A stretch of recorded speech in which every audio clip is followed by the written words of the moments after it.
بسم الله الرحمن الرحيم. معكم الدكتور محمد الحناوي، استشاري النساء والتوليد. هتكلم النهاردة على موضوع اختبار العذرية أو فحص العذرية أو كشف العذرية. هو الكشف على عذرية الفتاة أو السيدة من خلال الكشف على غشاء البكارة، شوف شكله وحجمه ونوع تمزق به أو عدم وجود تمزق. في زمان كانوا بيعملوا الكشف المهبلي بأصبعين لملاحظة ترهل المهبل.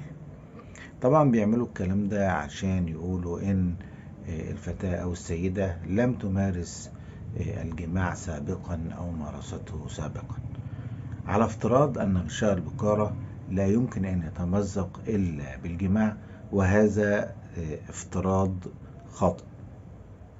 يعتبر اختبار العذرية أمرا مثيرا للجدل على نطاق واسع، ومنظمة الصحة العالمية والأمم المتحدة سنة 2018 قالت إن اختبار العذرية يجب أن ينتهي، لأنه ممارسة مؤلمة ومهينة، ويعتبر صورة من أشكال العنف ضد المرأة والألم الذي تشعر به والإحباط مع الإحساس بالدونية. طبعا هنقول هم بيعملوا ليه. بيعملوه أول حاجة في حالات الاشتباه في الاغتصاب أو الاعتداء الجنسي على الأطفال أو الفتيات.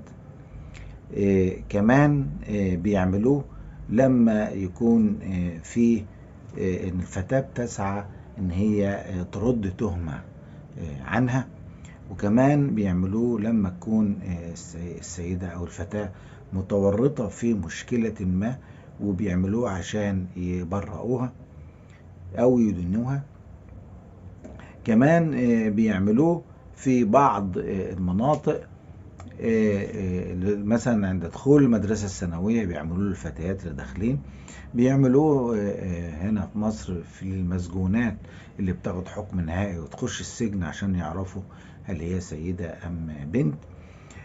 كمان بيعملوه في بعض البلدان قبل الجواز، والدكتور بيكشف على السيدة وبيديها شهادة عذرية عشان تقدمها للمأذون، وبيكملوا ده بالفحص اللي هو الدم على المنديل بعد الفرح. طبعا حدث في ثورة 25 يناير 2011 ان حصل ان الفتيات المعتقلات اتعمل لهم فحص عذرية لإثبات عذريتهن، وحصل ضجة، وفي الآخر محكمة القضاء الإداري العسكرية حكمت بوقف هذه الكشوفات. طبعا تمزق غشاء البكارة ليس دليلا على ان البنت كويسة او انها فاسدة، لان ممكن ان يتمزق غشاء البكارة باشياء اخرى، مثل تعريض مياه بضغط عالي، 2 رياضة زي ركوب الخيل وزي ركوب الدراجات، وكمان ممكن ألعاب زي الكاراتيه والجمباز، وكمان ممكن تقع على شيء حاد ويحصل لها تمزق.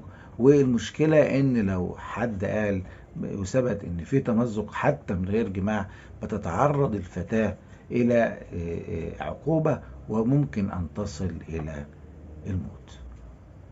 وشكرا.